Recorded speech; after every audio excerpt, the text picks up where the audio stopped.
Right, so I'm doing a video, hopefully can help someone who's got an Audi. This is an Audi Q7 2010 model. Um, I realized that my battery goes up very quickly. Well, from a night to the morning, overnight, it just drains. But at the same time, I've been noticing a whirling sound that comes. It's on this left side, so it's a right-hand drive. But it comes from the passenger side, just somewhere around underneath the tire or above the tire, somewhere around that side. I've opened the bonnet many times, trying to see where it's coming from. I've tried different things. I didn't know what was wrong, but obviously we know the Audi is connected to uses quite a lot of battery for a lot of things. So I guess whatever that sound was draining the battery. But to figure out what the sound was itself was the issue. Anyway, after so much research online, Audi forums, very, very useful, different YouTube videos, I found out that it was actually the auxiliary heating that was causing the problem. I'm not sure if you can hear it. I'll move it closer in a minute. But it was actually the auxiliary heating to the car that's hearing it. And for those of you may know, and for those that don't know, the auxiliary heating is not... it's more of an add-on, so it's not a compulsory thing to have. But what it does, the function is, it heats up the car while stationary before you get in, which is great during very cold weather situations. So you can actually heat up the car or heat up the passenger side as well before you actually start the car, which is very great. Having said that, it's not something that you need all the time. You can live without, especially when you're in summer. You don't, I mean, it's great to have, but if it starts to malfunction, then the damage is bigger than what it's actually doing. So I mean, it's draining the battery, and to even change the battery of this car, we know how difficult it can be. Anyway, let's get straight to it. Too much story now. Let's get straight to it. To the passenger side now. The car is not even on.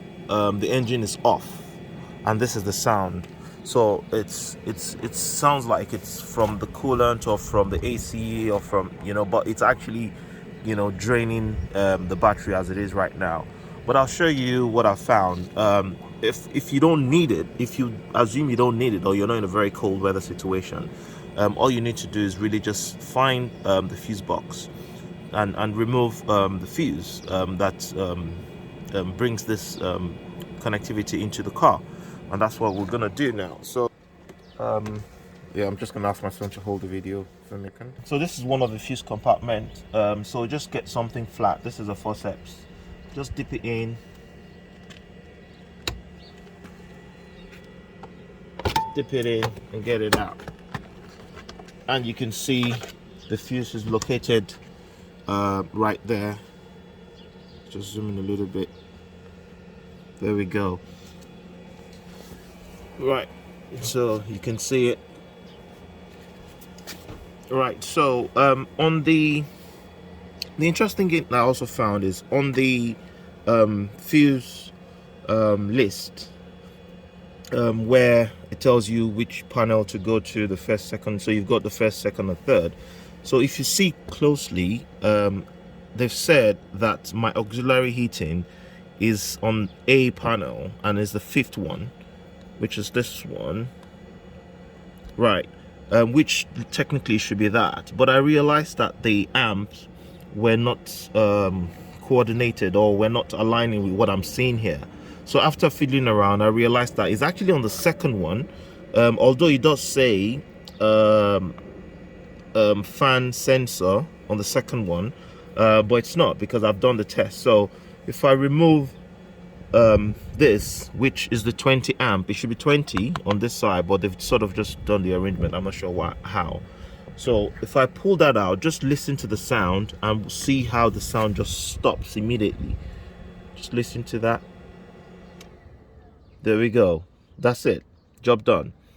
Trust me, if you've been having battery issues and this has been the cause of it, just pull out the amp, the fuse, the 20 amp fuse.